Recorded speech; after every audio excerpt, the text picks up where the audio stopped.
Hello everyone. तो चलिए आज का क्लास स्टार्ट करते हैं और आज के क्लास में देखेंगे फिजिकल क्लासिफिकेशन ऑफ रॉक्स। पिछले क्लास में हम कंप्लीट कर चुके हैं जियोलॉजिकल क्लासिफिकेशन ऑफ रॉक्स, जिसमें हम देखे इग्नियस रॉक्स, मेटामॉर्फिक रॉक्स और सेडिमेंट्री रॉक्स, यानी तीनों प्रकार हम कंप्लीट कर चुके हैं। आज देखने वाले हैं फिजिकल क्लासिफिकेशन ऑफ रॉक्स। अब यहाँ पर समझने वाली बात यह है कि फिजिकल क्लासिफिकेशन में ये नहीं देखा जाता कि रॉक बनी कैसे है, यानी कि उसकी ओरिजिन कैसे हुई है, ये नहीं देखा जाता, और ना ही उसमें कौन सा केमिकल ज़्यादा है या कम है, ये सब भी नहीं देखा जाता है ना।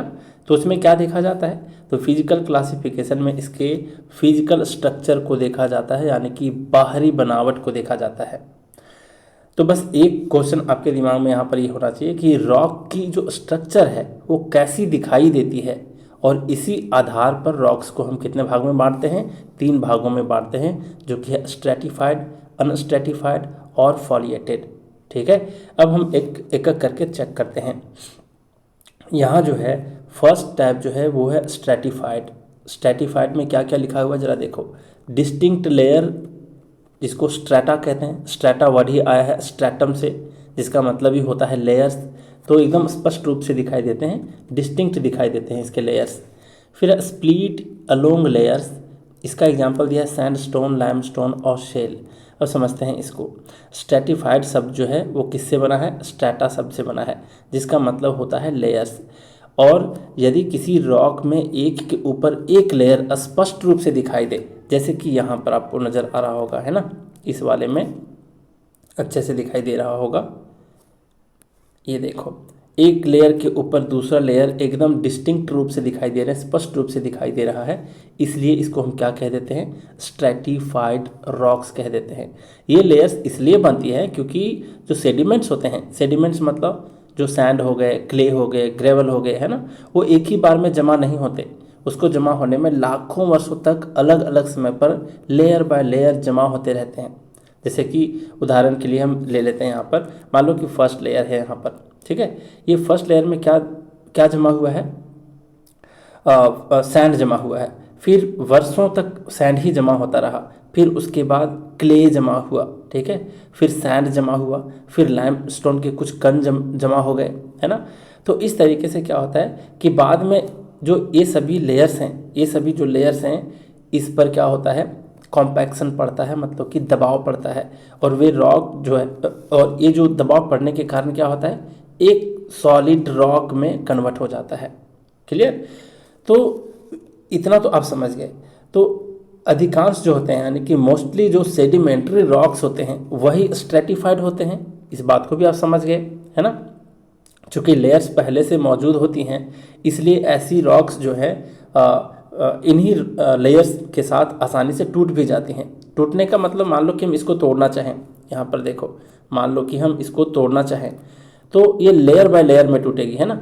ऐसे ऐसे जिग जैग नहीं टूटेगी जैसे तैसे करके, लेयर बाय लेयर ये टूटेगी अगर हम इसको तोड़ना चाहें तो लेयर्स में आसानी से ये टूट जाती है। और इसी को हम क्या कहते हैं, स्प्लिट अलोंग लेयर्स, है ना, स्प्लिट अलोंग लेयर्स। जब इसको अगर तोड़ना चाहें तो लेयर्स के अलोंग ही टूटती है। इसके एग्जांपल्स होते हैं सैंडस्टोन, लाइमस्टोन और शेल, है ना। यहाँ पर जो है आपका सैंडस्टोन है, इसका जो मुख्य होता है इंग्रेडिएंट वो होता है सिलिका। लाइमस्टोन का होता है कैल्शियम ऑक्साइड और लाइम जिसको कहते हैं। फिर है शेल, तो क्ले के जो लेयर से बनते हैं उसको कह देते हैं शेल, ठीक है। तो यहाँ तक आप समझ गए।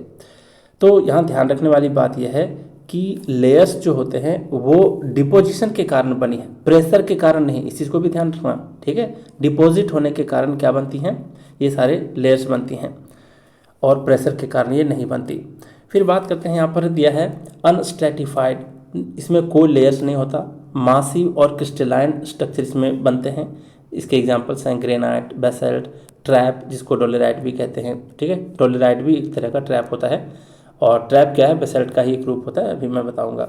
हाँ देखो, अनस्ट्रेटिफाइड जो है, ये अनस्ट्रेटिफाइड रॉक्स में कोई लेयर होती ही नहीं है, इसलिए तो इसको अनस्ट्रेटा कहा गया है ना, जिसमें स्ट्रेटा है ही नहीं, जिसमें लेयर्स है ही नहीं। इसका कारण ये है कि इसका निर्माण जो होता है वो लेयर बाय लेयर डिपॉजिट हो करके नहीं होता है। तो किससे होता है, इसका निर्माण जो होता है वो मैग्मा या लावा के एक साथ कूलिंग होकर के सॉलिड बनने से होता है, ठीक है। मास देख रहे हो यहाँ पर मासिव और क्रिस्टलाइन। तो यहाँ समझ गए। तो क्या होता है कि जब मैग्मा एक ही समय में ठंडी होकर के पूरी रॉक बन जाती है तो उसमें अलग अलग परतें बनने का उसको टाइम मिलता नहीं है और लेयर्स बनने में बहुत ज़्यादा वक्त लगता है ना। तो इसलिए क्या होता है, ऐसे रॉक्स जो होते हैं एक मासिव रॉक की तरह दिखाई देती है, मतलब सॉलिड की तरह दिखाई देती है। जैसे ये वाला देख लो, ये लेयर बाय लेयर है ही नहीं, इसमें कुछ लेयर का पता ही नहीं चल रहा है ना।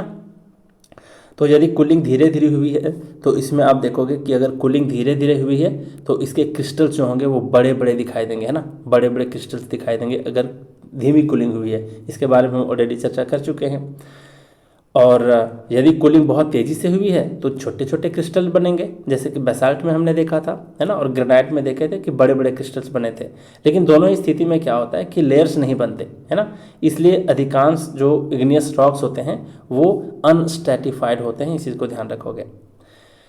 और इसका एग्जाम्पल भी आप समझ गए, ग्रेनाइट है यहाँ पर, बेसाल्ट है ना, और जो ट्रैप होते हैं, जो डोलेराइट सहित ये सब जो होते हैं, ये इसके मुख्य जो है एग्जाम्पल्स हैं। तो याद रखिएगा कि मैग्मा एक साथ ठंडी होती है इसलिए इसमें लेयर्स बनते ही नहीं। अब अगला पर डिस्कस करते हैं। अगला क्या है, फॉलिएटेड रॉक्स। इसमें क्या होता है फॉलिएटेड रॉक्स में, ज़रा देखो। फॉलिएटेड रॉक्स जो है ये पैरेलल मिनरल बैंड्स इसमें दिखाई देते हैं। जैसे कि देखो यहाँ पर बैंड्स दिखाई दे रहे हैं। बैंड्स का मतलब समझ लो, पट्टीदार है ना, पट्टियाँ दिखाई देती है, देखो कैसे पट्टियाँ दिखाई दे रही है।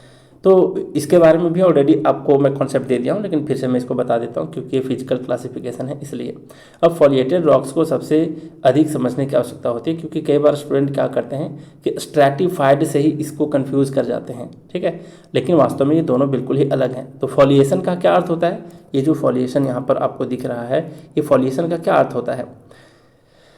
इसमें जो फॉलिएशन है ये क्या होता है कि मिनरल का प्रेशर के कारण एक ही दिशा में, अगर पैरेलल डायरेक्शन में इस तरीके से अगर वो उसके मिनरल्स जो होते हैं वो व्यवस्थित होने लगते हैं धीरे धीरे, ठीक है, तो पैरेलल बैंड्स बना लेते हैं, मतलब पट्टियाँ बना लेती हैं और इन्हीं बैंड्स को हम फॉलिएशन कह देते हैं।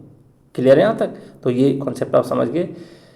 तो इसलिए फॉलिएटेड रॉक्स भी क्या होते हैं कि एक ही दिशा में आसानी से टूट जाती है। अगर इसको तोड़ना हो तो वन डायरेक्शन में ही टूट जाएगी, मतलब ये लेयर्स के डायरेक्शन में टूटेगी ये वाली रॉक्स जो स्ट्रेटिफाइड है, और जो अनस्ट्रेटिफाइड है इसको तोड़ना चाहें तो किसी भी डायरेक्शन में टूट सकती है ये, है ना, जरूरी नहीं कि किसी डेफिनेट डायरेक्शन में टूटे।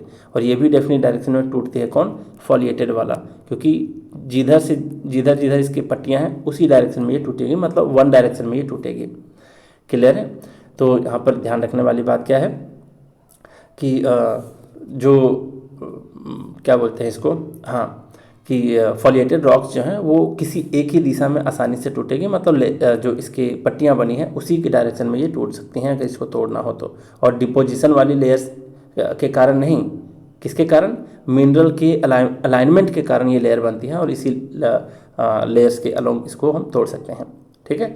तो इसके मेजर एग्जांपल्स क्या क्या थे, स्लेट है ना, स्लेट है, सिस्ट है और नेइस है। इसको ध्यान रखोगे, स्लेट, सिस्ट और नेइस जो हैं ये किसके एग्जांपल्स हैं, ये एग्जांपल्स हैं आपके फॉलिएटेड रॉक्स के। और ध्यान रखिए कि फॉलिएशन केवल मेटामॉर्फिज्म और प्रेशर का ही परिणाम होता है, जबकि स्ट्रैटिफिकेशन जो होता है ये डिपॉजिट होने का परिणाम है, डिपोजिशन का परिणाम है, ठीक है। फिर से मैं बता देता हूँ कि फॉलिएशन जो होता है वो मेटामॉर्फिज्म और प्रेशर का परिणाम होता है, और वो भी डायरेक्टेड प्रेशर जो होता है, वो यूनिफॉर्म प्रेशर नहीं। और स्ट्रैटिफिकेशन जो होता है ये डिपोजिशन का रिजल्ट होता है। क्लियर है। तो ये बात आप अच्छे से समझ गए। अब क्या होता है, एक महत्वपूर्ण इसमें कॉन्सेप्ट क्या है कि रॉक जो है वो यदि rock layer by layer deposition से बनी है तो वो क्या होगी, स्ट्रैटिफाइड होगी। और यदि रॉक जो है मैग्मा या फिर लावा से, है ना, मैग्मा या लावा के एक साथ ठंडा होने से बनी है तो वो अनस्ट्रैटिफाइड होगी। और यदि रॉक पर हीट और डायरेक्टेड प्रेशर के कारण उसके मिनरल पैरेलल दिशा में व्यवस्थित हो गए हैं तो वो फॉलिएटेड होगी। इस चीज़ को भी आप ध्यान रखोगे। और यही तीनों बातें जो है ये फिजिकल क्लासिफिकेशन का बेस है, आधार है। समझ गए। तो बस आप यदि आप समझ गए कि लेयर डिपोजिशन से बनती है और फॉलिएशन जो है वो डायरेक्टेड प्रेशर से बनती है तो पूरा इसका कॉन्सेप्ट आपको समझ में आ जाएगा और एग्जांपल्स को भी ज़्यादा याद रखने की आवश्यकता नहीं पड़ेगी, कॉन्सेप्ट के थ्रू आप समझ गए होंगे। और वैसे भी टेबल जब मैं पढ़ाऊँगा तो आप समझ जाओगे एक एक एग्जाम्पल्स की बात को। क्लियर है। अब आगे ज़रा बढ़ते हैं, ज़रा देख लो। तो अगर हम रिलेशन की बात करते हैं, थोड़ा सा देख लो। यहाँ पर रिवीजन है, वही वाली बात हो गई कि स्ट्रेटिफाइड है मतलब लेयर्ड रॉक्स होंगे इसमें, अनस्ट्रेटिफाइड है तो नो लेयर्स, है ना, ये मासिव स्ट्रक्चर दिखाई देंगे। फोलिएटेड में पैरेलल बैंड्स होते हैं, स्प्लिट इन वन डायरेक्शन होता है और ये लेयर के डायरेक्शन में स्प्लिट होता है। इसमें टिप्स दे रखा है कि स्ट्रेटिफाइड का मतलब स्ट्रेटा से बना है, यानी जिसका मतलब लेयर होता है। अनस्ट्रेटिफाइड मतलब अनलेयर, लेयर नहीं होता है। फोलिएटेड मतलब फोलिएशन पैरेलल बैंड्स में दिखाई देते हैं। अब यहाँ जो ये रिलेशन है ये काफ़ी ज़्यादा इंपॉर्टेंट है, इसको समझना बहुत ज़रूरी है क्योंकि इसके बेस पर क्वेश्चन पूछे भी जाते हैं और कई बार स्टूडेंट जो हैं वो फंस भी जाते हैं। खास करके किस में फंसते हैं, ये मार्बल, क्वार्जाइट, हॉर्नफेल्स और ग्रेनुलाइट में, ये चारों एग्जाम्पल्स में काफ़ी बार अगर पूछा जाता है तो स्टूडेंट कन्फ्यूज़ कर जाते हैं। मैं बताता हूँ क्यों कन्फ्यूज़ करते हैं। यहाँ सबसे पहली बात है कि जियोलॉजिकल जो क्लासिफिकेशन है, जैसे ये सारे हैं सेडिमेंट्री, इग्नियस और मेटामॉर्फिक, है ना, ये जियोलॉजिकल क्लासिफिकेशन कहलाता है। और स्ट्रेटिफाइड, अनस्ट्रेटिफाइड और फोलिएशन, ये सारे आपके फिजिकल क्लासिफिकेशन होते हैं। तो एक बात हमेशा याद रखिए कि जियोलॉजिकल क्लासिफिकेशन और ये जो फिजिकल क्लासिफिकेशन है अलग अलग आधार पर की जाती हैं। जियोलॉजिकल क्लासिफिकेशन ये बताती है कि रॉक कैसे बनी है, जबकि फिजिकल क्लासिफिकेशन क्या है, ये फिजिकल क्लासिफिकेशन ये बताती है कि रॉक दिखती कैसे है ना, लेयर में दिखती है कि एक उसमें पट्टियाँ दिखाई देती है या फिर बिल्कुल कुछ नहीं दिखाई देता।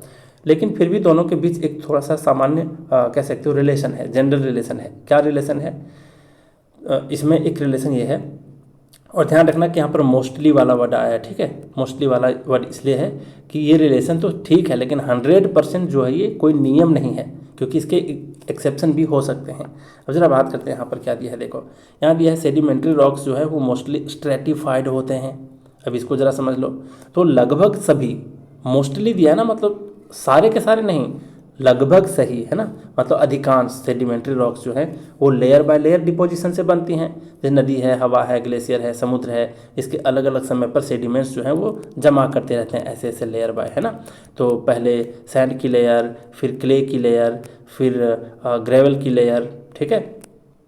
तो इस प्रकार लाखों वर्षों में परतें यहाँ पर बनती जाती हैं और बाद में यही परतें दब करके यानी कॉम्पैक्शन से रॉक बन जाती हैं। इसलिए अधिकांश सेडिमेंट्री रॉक्स में स्पष्ट रूप से लेयर्स दिखाई देती हैं, ये सारे जो आप देख पा रहे हो, ठीक है। और वही क्या कहलाती हैं, स्ट्रेटिफाइड रॉक्स कहलाती हैं। ये बात बिल्कुल क्लियर है। और एग्जांपल है सैंडस्टोन, लाइमस्टोन, शेल, ये तीन इसके जो मेन एग्जांपल्स थे ये मैं बता दिया हूँ, है ना। इसलिए यदि किसी रॉक में प्राकृतिक लेयर्स स्पष्ट रूप से दिखाई दे तो सबसे पहले आपके दिमाग में आना चाहिए क्या, कि सेडिमेंट्री रॉक्स जो है ये होता है, क्योंकि यही लेयर में होता है और सेडिमेंट्री रॉक्स में आपको लेयर्स दिखाई देते हैं, इसलिए स्ट्रेटिफाइड है, ठीक है। तो ये बिल्कुल स्पष्ट है। फिर है कि इग्नियस रॉक्स जो है ये मोस्टली अनस्ट्रेटिफाइड होते हैं। क्यों भाई, क्योंकि इग्नियस रॉक्स मैग्मा या लावा के ठंडा होकर के एक साथ सॉलिड बनने से बनती है। इनमें सेडिमेंट्री रॉक्स की तरह अलग अलग समय पर डिपोजिशन नहीं होता लेयर में, पूरी मैग्मा है या लावा है एक साथ क्रिस्टलाइज होकर के रॉक बन जाती है ना। इसलिए इनमें लेयर्स विकसित होती ही नहीं है और ये सामान्य तौर पर क्या होते हैं, अनस्ट्रेटिफाइड होते हैं। इसके एग्जांपल्स जो हैं ग्रेनाइट है, बेसाल्ट है, डोलेराइट है ना। और ये तीनों मतलब मुख्य इसके एग्जांपल्स हैं। और ध्यान रखिए कि एक डेक्कन ट्रैप आता है, डेक्कन ट्रैप जो है जो दक्कन का पठार कहते हैं कई बार, है ना, तो उस एरिया में जो मिलते हैं बेसाल्ट का ही एक रूप होता है, तो उसको डेक्कन ट्रैप भी कह दिया जाता है कई बार। तो उसमें कई लावा फ्लोज एक के ऊपर एक दिखाई दे सकते हैं, ठीक है, डेक्कन ट्रैप में, लेकिन वे सेडिमेंट्री लेयर्स नहीं है, इसलिए ट्रैप भी सामान्यतः क्या होता है, अनस्ट्रेटिफाइड होता है। और इसका एग्जाम्पल हम यहाँ भी देख चुके हैं, है कि नहीं। यहाँ देखो ये ट्रैप वाली बात को मैं समझा रहा था आपको कि ये अनस्ट्रेटिफाइड होते हैं, भले इसमें आपको लेयर्स जैसे दिखाई भले ही पड़ेंगे। अब यहाँ पर बात करते हैं तो यहाँ बिल्कुल स्पष्ट है ना। फिर आगे देखते हैं यहाँ पर जो अगला रिलेशन है ये है कि मेटामॉर्फिक रॉक्स जो है वो मोस्टली फॉलिएटेड होता है और इसके एक्सेप्शन जो होते हैं, जो नॉन फॉलिएटेड होते हैं, वो मार्बल है, क्वार्जाइट है, हॉर्नफेल्स है और ग्रेनुलाइट है। अब ये कॉम्पिटिटिव एग्जाम का बहुत ही ज़्यादा इंपॉर्टेंट मुझे लगता है। मैं बताता हूँ क्यों, खास करके ये इसके एक्सेप्शंस को लेकर के। तो पहले समझते हैं कि मेटामॉर्फिक रॉक्स जो है वो मोस्टली फॉलिएटेड क्यों होते हैं। तो मेटामॉर्फिक रॉक्स पुरानी रॉक्स के हीट और प्रेशर के कारण बनने से ही बनती है ना। जब किसी रॉक पर डायरेक्टेड प्रेशर पड़ता है तो उसके मिनरल्स एक दिशा में व्यवस्थित हो जाते हैं, तो अलाइन हो जाते हैं, और यही पैरेलल बैंड्स फॉलिएशन कहलाती है कि नहीं। और अधिकांश जो मेटामॉर्फिक रॉक्स होते हैं जैसे स्लेट है, सिस्ट है ना, और नेइस है, ये फॉलिएटेड होती हैं। यही कारण है कि कई विद्यार्थी ये नियम बना लेते हैं कि metamorphic rock is equal to foliation या फिर फॉलिएटेड, है ना। लेकिन ये सबसे बड़ी गलती है। क्यों? क्योंकि यहाँ देख लो, मार्बल के केस में क्वार्जाइट और हॉर्नफेल्स और ग्रेनुलाइट के केस में, तो यहाँ पर क्या होता है कि मार्बल और क्वार्जाइट भी मेटामॉर्फिक रॉक से हम जानते हैं, है ना, फिर भी इनमें फॉलिएशन नहीं होती। इसका कारण यह है कि इसका निर्माण जो होता है वो किससे होता है? थर्मल कांटेक्ट से, है ना। थर्मल मेटामॉर्फिक रॉक में हम लोग इसका एग्जांपल पढ़े हैं मार्बल और क्वार्जाइट का, और या फिर इसको दूसरे तरीके से कॉन्टैक्ट मेटामॉर्फिज्म भी कहते हैं, है ना। तो जहाँ पर क्या होता है कि हीट प्रमुख एजेंट होता है, डायरेक्टेड प्रेशर नहीं होता। और जो फॉलिएशन है उसको बनने के लिए क्या चाहिए? डायरेक्टेड प्रेशर बनना चाहिए, है ना, मिलना चाहिए उसको। तो मार्बल की पेरेंट रॉक लाइमस्टोन होती है। जब लाइमस्टोन मैग्मा के संपर्क में आती है तो उसके जो कैल्साइट वाले क्रिस्टल्स हैं ना, वो केवल रिक्रिस्टलाइज होकर के बड़े बड़े हो जाते हैं, है ना। उसमें क्रिस्टल जो है वो बड़े दिखाई देते हैं, लेकिन उन पर ऐसा डायरेक्टेड प्रेशर नहीं होता, मतलब किसी एक डायरेक्शन में उस पर कोई तरह से प्रेशर नहीं पड़ता कि अगर वो प्रेशर पड़ता तो एक किसी दिशा में सारे मिनरल्स अलाइन हो जाते हैं ना। लेकिन उस पर डायरेक्टेड प्रेशर तो बनता नहीं है, क्योंकि वो क्या होता है? थर्मल मेटामॉर्फिज्म या फिर कॉन्टैक्ट मेटामॉर्फिज्म होता है, जिसका मुख्य एजेंट हीट होता है, ना कि प्रेशर। क्लियर है? तो इसलिए मार्बल में केवल बड़े बड़े क्रिस्टल्स दिखाई देते हैं, पैरेलल बैंड्स उसमें नहीं दिखाई देते। और इसी प्रकार क्वार्जाइट की जो पेरेंट रॉक है वो सैंडस्टोन होती है। सैंडस्टोन के क्वार्ट्ज जो है उसके जो ग्रेन्स हैं वो हीट के कारण आपस में जुड़ करके बड़े बड़े क्रिस्टल बना लेते हैं, है ना। क्रिस्टल्स जब बन जाते हैं, लेकिन यहाँ भी एक बात ध्यान रखना कि मिनरल्स किसी एक दिशा में व्यवस्थित नहीं होते, इसलिए क्वार्जाइट भी फॉलिएशन विकसित नहीं कर पाता। और यही हाल है हॉर्नफेल्स में और ग्रेनुलाइट में। क्लियर है? तो यहाँ तक आप समझ गए होंगे बहुत अच्छे तरीके से। बस याद ये आपको रखना है कि हीट जो है वो क्रिस्टल्स को बड़े करती है, यानी कि रिक्रिस्टलाइजेशन का काम करती है, और डायरेक्टेड प्रेशर जो होता है वो मिनरल्स को अलाइन करके फॉलिएशन बनाती है। क्लियर है? तो यहाँ तक बिल्कुल समझ गए। और यदि केवल हीट और डायरेक्टेड प्रेशर नहीं है तो रॉक जो है वो क्या होगा? नॉन फॉलिएटेड होगा। आप समझ गए होंगे। ठीक है, तो मार्बल है, क्वार्जाइट है, हॉर्नफेल्स है और ग्रेनुलाइट है, ये चारों एग्जाम्पल्स इसके क्या कहलाते हैं? इसको कहते हैं नॉन फॉलिएटेड रॉक्स। क्लियर? तो अगर शॉर्ट में अगर हम बात करें तो सेडिमेंट्री रॉक्स जो होता है वो अधिकांशतः स्ट्रेटिफाइड होती हैं, क्योंकि वे लेयर बाय लेयर डिपोजिशन से बनती हैं। और इग्नियस रॉक जो है वो अनस्ट्रेटिफाइड होती हैं, क्योंकि मैग्मा और लावा जो होता है वो एक साथ ठंडी होती है तब ये बनता है। मेटामॉर्फिक रॉक्स जो है अधिकांशतः फॉलिएटेड होती हैं, क्योंकि डायरेक्टेड प्रेशर मिनरल्स को पैरेलल अलाइन कर देता है। लेकिन यदि मेटामॉर्फिज्म में केवल हीट है, जैसे कि मार्बल, क्वार्जाइट, हॉर्नफेल्स, है ना, या फिर ग्रेनुलाइट, या फिर हीट प्लस यूनिफॉर्म प्रेशर भी लगे, जैसे कि ग्रेनुलाइट के केस में क्या होता है? ग्रेनुलाइट के केस में हीट और यूनिफॉर्म प्रेशर लगता है, जबकि मार्बल और क्वार्जाइट और हॉर्नफेल्स में हम लोग क्या देखे थे? इसमें देखे थे कि डायरेक्टेड प्रेशर लगता है, नहीं, यूनिफॉर्म प्रेशर लगता है और हीट लगता है। ठीक है, और डायरेक्टेड प्रेशर इसमें नहीं लगता, इसलिए इसमें फॉलिएशन विकसित नहीं होती है। इसीलिए ऐसे रॉक्स नॉन फॉलिएटेड मेटामॉर्फिक रॉक्स कहलाते हैं। क्लियर? मेटामॉर्फिज्म होते हुए भी ये नॉन फॉलिएटेड है। बस एक नियम को ध्यान में रखो कि लेयर्स जो है, स्ट्रेटिफिकेशन जो है वो डिपोजिशन से बनती है, यानी डिपॉजिट होने से बनती है, और फॉलिएशन डायरेक्टेड प्रेशर से बनती है, और केवल हीट क्रिस्टल्स को बड़ा करती है, बैंड्स नहीं बनाती। क्लियर है? तो सारी बातें आपको समझ में आ गई होंगी, सारे कॉन्सेप्ट समझ में आ गए होंगे। और यहाँ एग्जाम्पल्स भी याद रखना बहुत ज़रूरी है। एग्जाम्पल्स को फिर मैं अलग से एक क्लास में याद कराने वाला हूँ। तो चलिए, अगर आप चीज़ों को समझ रहे होगे तो वीडियो को लाइक करना। आज का क्लास यहीं रैप अप करते हैं। Thank you very much.